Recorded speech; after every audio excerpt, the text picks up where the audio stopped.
You're brand new to D&D, and you're still a little fuzzy about what you can do on your turn when it comes to combat. I mean, they said you can try anything, but what does that really mean when it comes to the rules of the game? Well, after you've rolled for initiative and the DM has told you when it'll be your turn, you can start thinking about what you'd like to do. In simplest terms, you get to move and take one action. In some circumstances, you may also be able to take a bonus action or a reaction. Let's start with movement.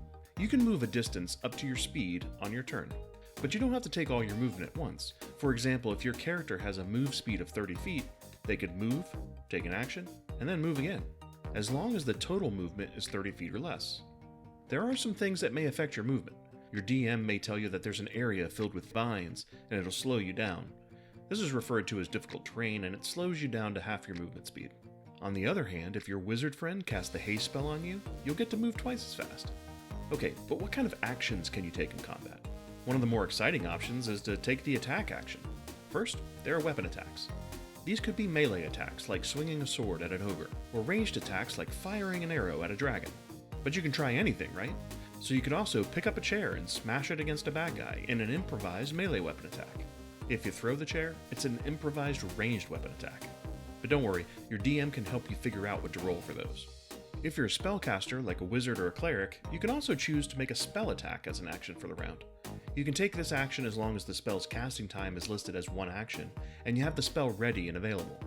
But this is D&D, and your character can try to do a bunch of other things besides just, attack with weapons and cast spells. If you use your action to dash, you can get extra movement. This means that your character is focusing on moving quickly and gets to double their movement speed. If you use your action to disengage, you can move away from an enemy cautiously without provoking an attack of opportunity. If you use your action to dodge, you can focus on avoiding incoming attacks instead of attacking the enemy. This may be a good strategic option in some situations, and it gives your attackers disadvantage on attack rolls made against you until your next turn. If you use your action to help someone else, you're aiding another person or creature in whatever they're attempting to do. This means if they're trying to do something that requires an ability check, they get to roll with advantage. But you could also use the help action to give an ally advantage on an attack roll, as long as their target is within 5 feet of you.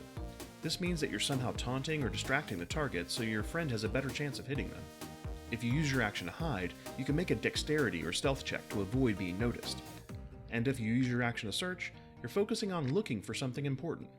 If you use your action to use an object, it means you're able to activate a device or interact with multiple objects, or otherwise use an object that requires a full action. However, some things are sort of free actions, things like drawing or sheathing a sword or opening a door, but you can always ask your DM if you're not sure. And if you take the ready action on your turn, you set a condition where your reaction to a specified event will trigger an action. For example, you could decide that you will watch the door and wait for the Minotaur to step through, and if it does, you'll fire your bow. But what is a reaction? Certain special abilities or spells or other circumstances are an instant response to some kind of trigger, just like we did with readying the action to shoot the Minotaur. Another great example of a reaction is casting the Featherfall spell. Just remember you only get to take one reaction every round, even if you have more than one option available. But what about those bonus actions? Some class features, spells, or other abilities will let you take a bonus action, and they'll specifically state it in their description.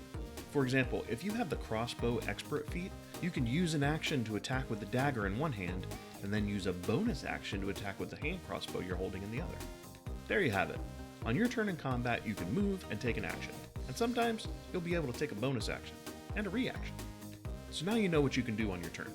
Think it through, figure out some options, and the other people at the table will thank you.